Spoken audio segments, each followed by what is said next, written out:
Fala galera, tudo bem? Aqui quem fala é o professor Moacir.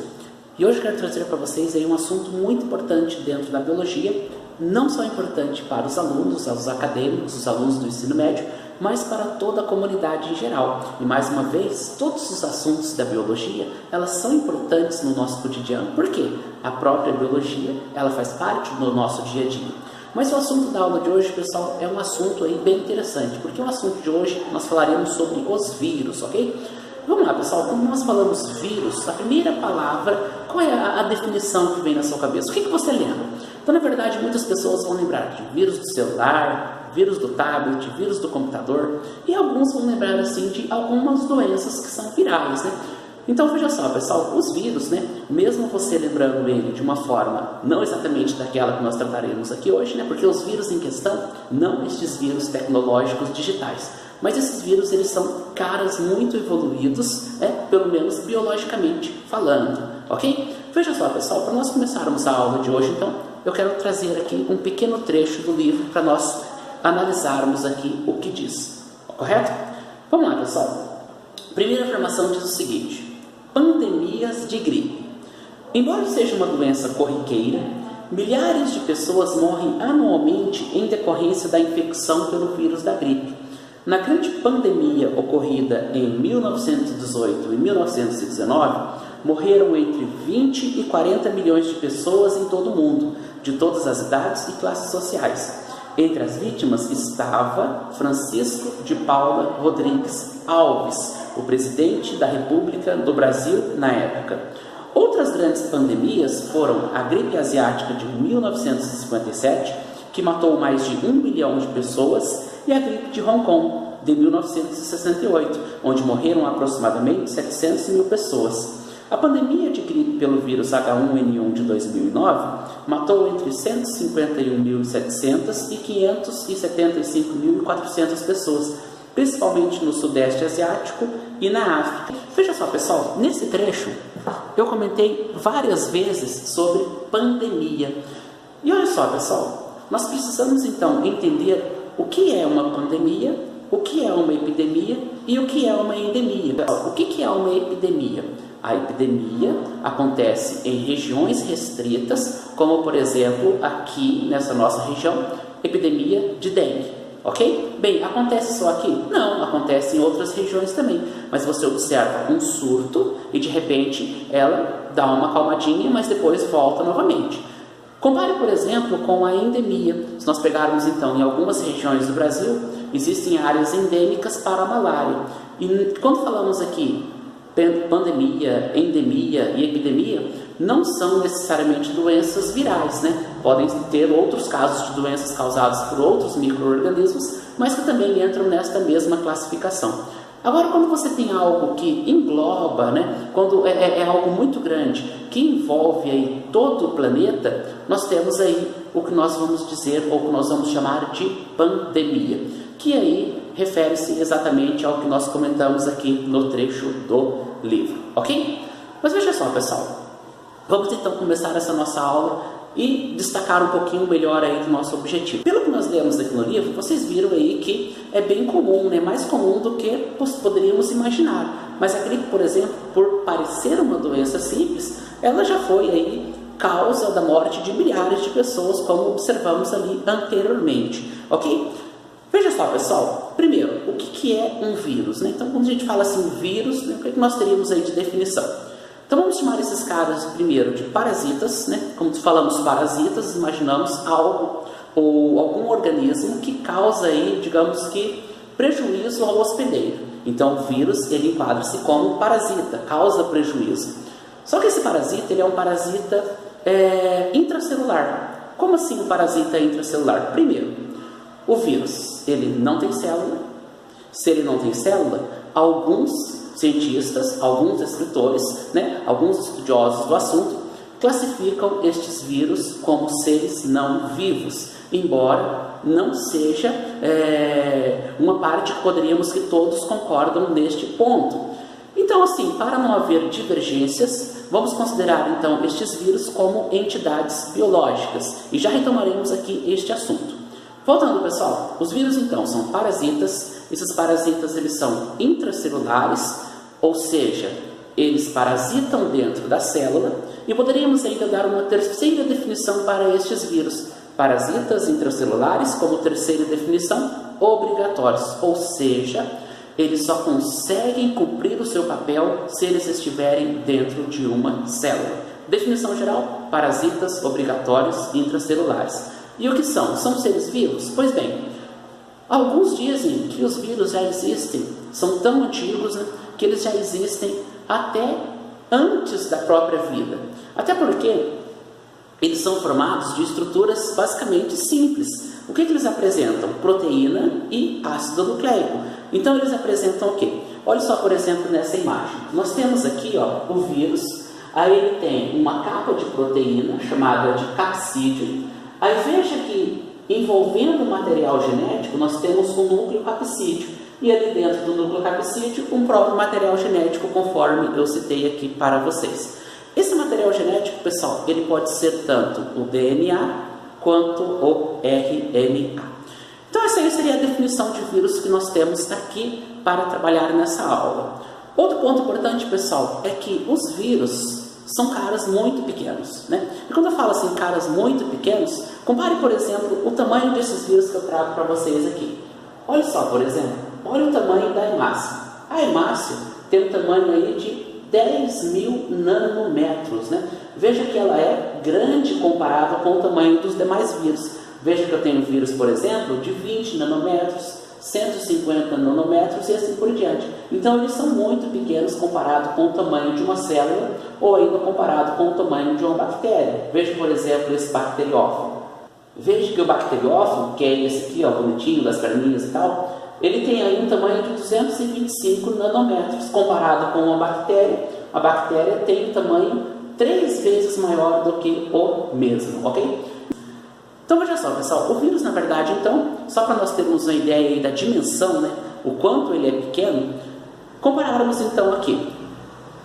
1 nanômetro equivale a 1 na base 10 elevado a menos 9 metros. Bom, o que isso significa? Significa que 1 nanômetro equivale a 0,000000001 metro, ou seja, é muito pequeno.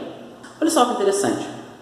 Assim como existem diversas estruturas geométricas, os vírus também apresentam diversos formatos. Olhem só, por exemplo, esses caras que aqui estão, pessoal. Veja lá, ó. Nós temos então, ó, o vírus da cachumba, olha aqui, ó, o vírus da varíola, o vírus da gripe, nós temos aí, ó, o bacteriófago. Então veja que nós temos diversas formas, diversos arranjos que constituem este grupo. Veja só, pessoal, como que esses caras conseguem penetrar na célula? Primeiro, temos aí duas formas. Mas antes de falarmos dessas duas formas, vamos imaginar o seguinte. Eu tenho seres vivos que são grandes, tenho seres vivos que são pequenos, tenho seres vivos que são muito pequenos e tenho aqueles que são microscópicos. Então, se você imaginar, por exemplo, bem, o homem, ele tem parasita que é menor do que ele. Esse parasita que é menor ainda, ele tem outro parasita. Se nós imaginarmos, por exemplo, uma pulga também tem germes. Veja só, por exemplo, esse caso aqui, ó. Estão vendo esse cara? Esse cara é um bacteriófago. Esse cara, ele ataca exclusivamente bactérias, ou seja, até as bactérias têm vírus. Então veja, pessoal, que mesmo o organismo sendo microscópico, ainda assim ele tem um parasita dentro de si. Mas vamos lá, pessoal, estávamos falando aqui anteriormente sobre as formas que ele pode então entrar dentro de uma célula. Vou falar para vocês sobre dois ciclos. O primeiro ciclo chamado de ciclo lítico e o segundo ciclo chamado de ciclo lisogênico. O primeiro ciclo, pessoal, considera-se que o vírus ele chega até a célula. Na verdade, ele tem que ter uma afinidade por essa célula. Se tem afinidade por essa célula, o que ele faz? Ele introduz o seu material genético de forma que ele começa a se reproduzir dentro da mesma. E aí é como se você imaginasse você enchendo um balão, enche, chega uma hora que você tem tanto vírus dentro da célula que o que acontece? Ela explode, arrebenta.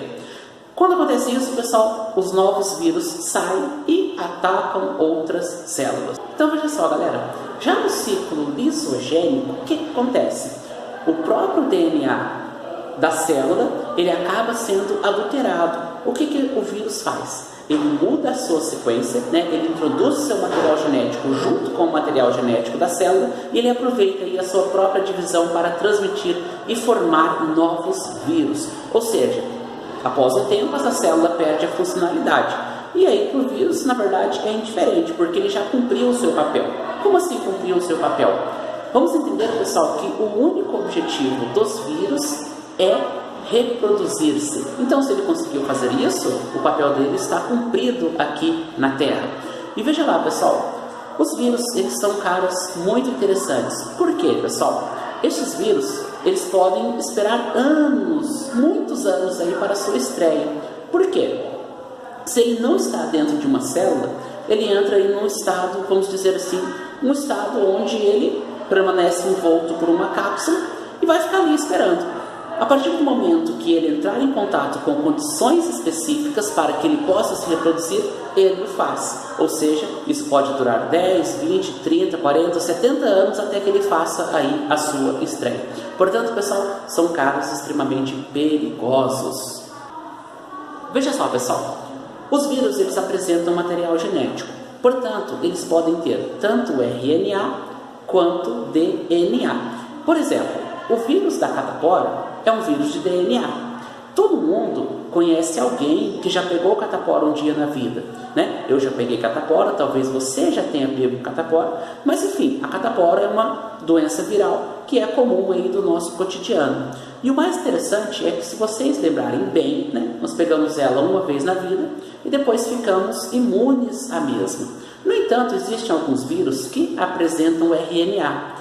Estes vírus que apresentam o RNA, como o próprio vírus da gripe, não é isso? O vírus causador, por exemplo, da gripe, que é o influenza, mas o próprio vírus da gripe, por exemplo, é um caso aí interessante. Às vezes a pessoa fala, bem, eu peguei gripe esse ano 3 vezes. Não, ela pode ter pego uma vez, no ano que vem ela vai pegar uma outra variedade do mesmo vírus. E por que uma outra variedade do mesmo vírus? Como assim? Algumas doenças eu pego só uma vez na vida e fico imune, e a gripe praticamente eu pego todos os anos. Ora, como eu falei anteriormente, o vírus da gripe, ele possui RNA, ele não é um vírus de DNA. E os vírus que possuem RNA, eles são difíceis. Por quê? São difíceis de tratamento, uma vez que eles conseguem manipular muito bem o sistema de defesa. Eles promovem uma espécie de mutação, e essa mutação, ela dificulta as células de memória em destruir o indivíduo que está invadindo aí o nosso sistema. E nesse caso aí, entraríamos como exemplo o vírus da gripe.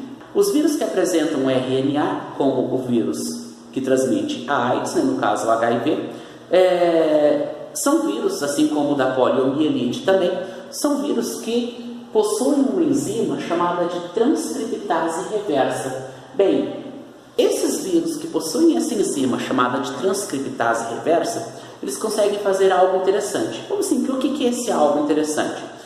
Eles apresentam apenas RNA. E o que eles fazem com esse RNA?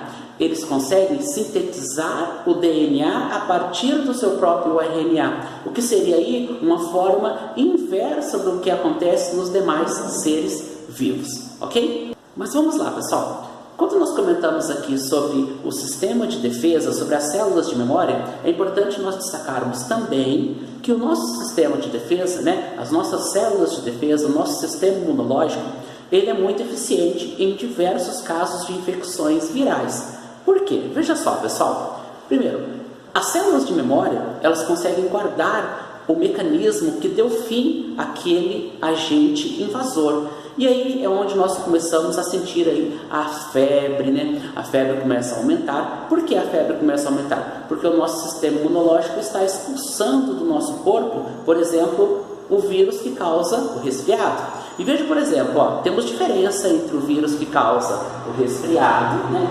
Que nós temos o adenovírus, por exemplo, e o vírus causador da gripe, ok? Bem, quem nunca ouviu assim, pessoal, não toma sorvete, não toma água gelada, não saia na chuva porque você vai pegar uma gripe. Ora, isso não tem muita lógica, né? Na verdade, A gripe, ela vem por causa de um vírus. O resfriado, ele vem por quê?